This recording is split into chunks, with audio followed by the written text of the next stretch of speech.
My name is Amanda. And I'm Kristin. And we are the Exorcisters. So sit back, relax, and let's get creepy. So we have a little something different for you today. So we are small creators. We're starting to hit some of our goals, and we're really excited about that, and we're excited to grow. But we're very small creators. We're a smaller podcast. And we had another small creator, at least right now, until we both get rich and famous, reach out to us, and his name was Ryan Miller, and he did a short film with one of his friends who also is his podcast co-host, and I'm just going to plug them real quick, and then we'll get into the short film, and then I will direct you to that short film as well so you can take a look for yourself. So they are on YouTube as One Oyster. That is their YouTube channel. And their Twitter is Film and Disorderly, and that's also where you can find them on Spotify. So definitely go give Ryan and his co-host a view, a listen. I really think it's worth your time. But we are going to get into his short film. It is 4 minutes and 58 seconds, and it is free on YouTube. So you don't lose anything out by going and checking it out. It is called Kumatok? I think so. Kumatok. And Ryan told me this is based on Philippine folklore, which we will get into in just a moment. I had never heard of them, these spirit creatures. No, but it's cool. Let's do more things like that. Yeah, I really love that it's not just like a ghost or like it's like you said, it's Philippine folklore, so it's not something that you hear all the time, which is cool. Exactly. And I'm going to walk through, even though it's only about 5 minutes long, I'm still going to walk through it, and we've seen this a few times now, and we're just going to kind of discuss it real quick. So this will be a pretty quick episode because this doesn't take very long to review a 5-minute film. So it starts out with this dude really upset in his car, and he's like throwing his head back, which is exactly what I do in my car. That's where I like have all my emotional breakdowns, is in my car. Really? I wasn't sure if he was upset or just waking up. Like he fell asleep in his car. Maybe.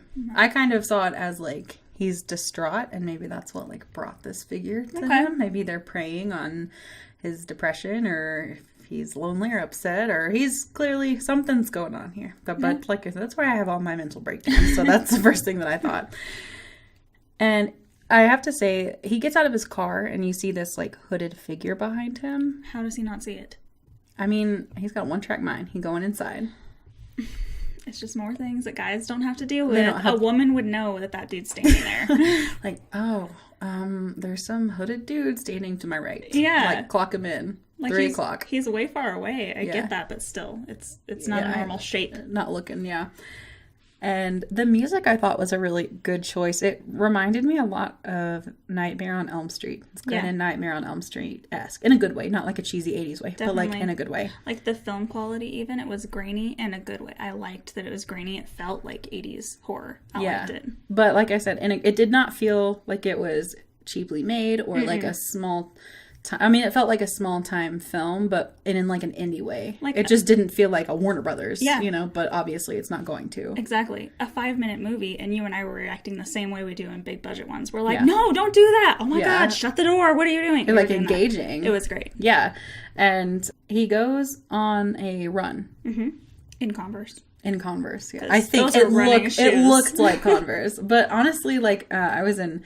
Like, when I did my athletic stuff in high school, it was in Converse or Vans, so... Hey, fair. I love Converse, but... Yeah. The traction gets him later. Yeah, it does. And he sees the same figure, even though he didn't really see it... Or maybe he saw it in his periphery and he was just ignoring it the first time, but he sees it, and he's like... This is the only dialogue in the movie, like you pointed out. Which I loved. There's only 2 words in this 5-minute thing. It's pretty cool. Excuse me. That's true. Hello. Is what he says. That's ballsy. I don't think I would react. I think I'd just be like, I don't know. Like, which you also commented. That's another thing. Women would not... He then goes towards this tunnel. Yeah. A woman would not do that. No. Ever. But it's brave. Like, you gotta check it out and see who's, like, stalking you. I mean, that's fair. I would want to know, too. And, he goes to look, and then, of course, it's gone. But then he looks up, and it's standing on top of the tunnel, looking down at him. And so, of course, he bails. He's like, fuck that. And he runs as fast as he can. And slips. And slips. But you have to have You have to have the run You and have fall. to have us run and fall. Yeah. I've never been scared enough to run away from something, but I'm sure sometimes your feet want to go faster than you can actually go. So it makes sense that you fall. I wonder how many times they filmed the fall. Like if this guy just had to like fall over and over, or if they did it like, if they only did it in like one or a few shots. Ryan, let me know. I'm just interested to know how many times you made the actor fall. And when he finally gets home, he like runs all the way home. Like obviously you don't know how far it is, but that's dedication. He ran. He didn't slow down because when he gets to his house, he's like panting and he closes the door. He runs inside. Yeah. And someone knocks on the door behind him, and he looks through the little peephole. And even if I don't think he saw anybody. No, there was nothing there. Yeah. And honestly, even if I had seen somebody, would not have opened the door. I don't care who's knocking. You're not getting in my house or my apartment. But then he reaches for the door, and we're like, oh God, is he going to open it? And he doesn't. He's smart. He locks it. Good. Yep. Exactly what I would do. And then he goes upstairs, and he's playing video games, and I cannot get He's playing Mario. Mario! I can't get it out of my head. It's going to be one of those things where I'm sitting at work, and it's quiet, and I'm just going to be like, meow. Exactly. Because of this. And someone starts knocking. And like he gets up and for a minute, and then he's like, nah, ignoring I'm gonna keep playing my video games. I ain't gonna do that. And then he hears it again, and he finally decides to answer the door.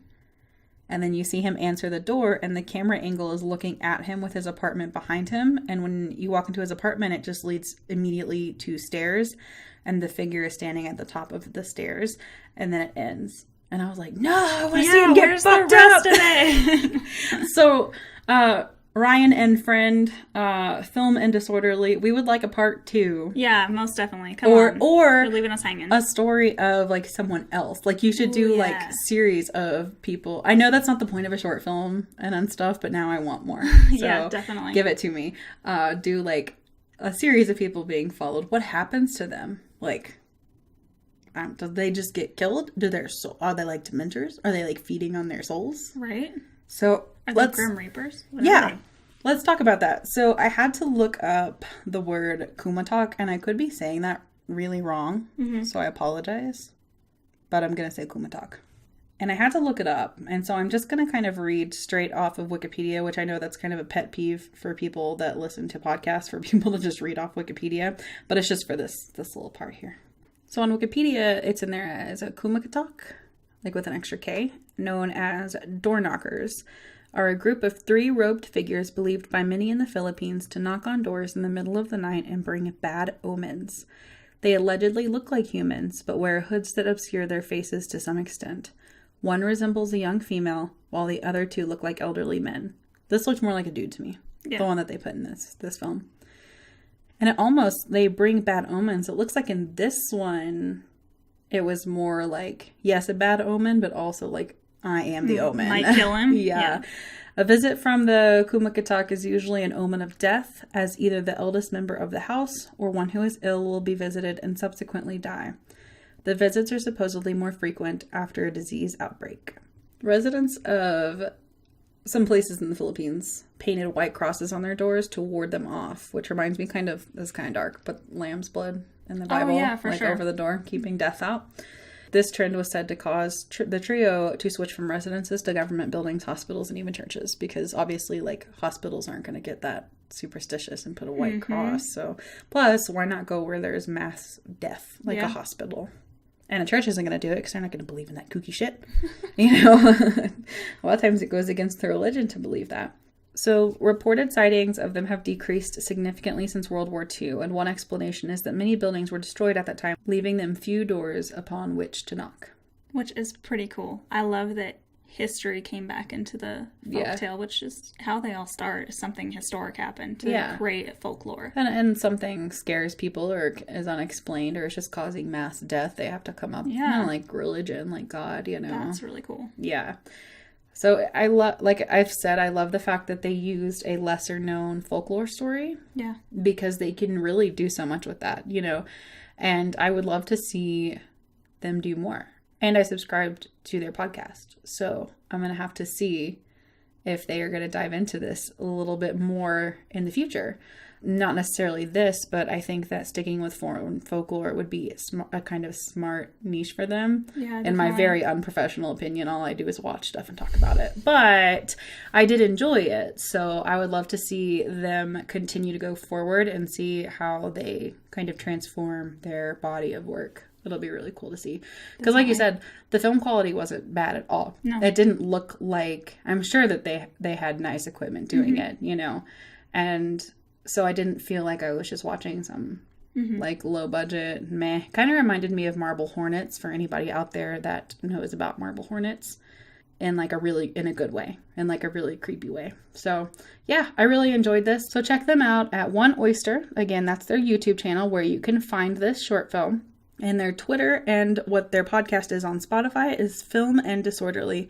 So we really recommend checking them out. And we're really thankful to Ryan for emailing us this and for giving us the opportunity to check out their work. Yeah, that was pretty cool. Thank you. So we hope you enjoyed this little short dive. If you've got something that you would like us to talk about or review or anything like that, just like this, we'll give you your own spot. We love this stuff. We would love that. Bring us more horror, you guys. Yeah, in any capacity. So hit us up. Our Gmail is theexorcisters@gmail.com.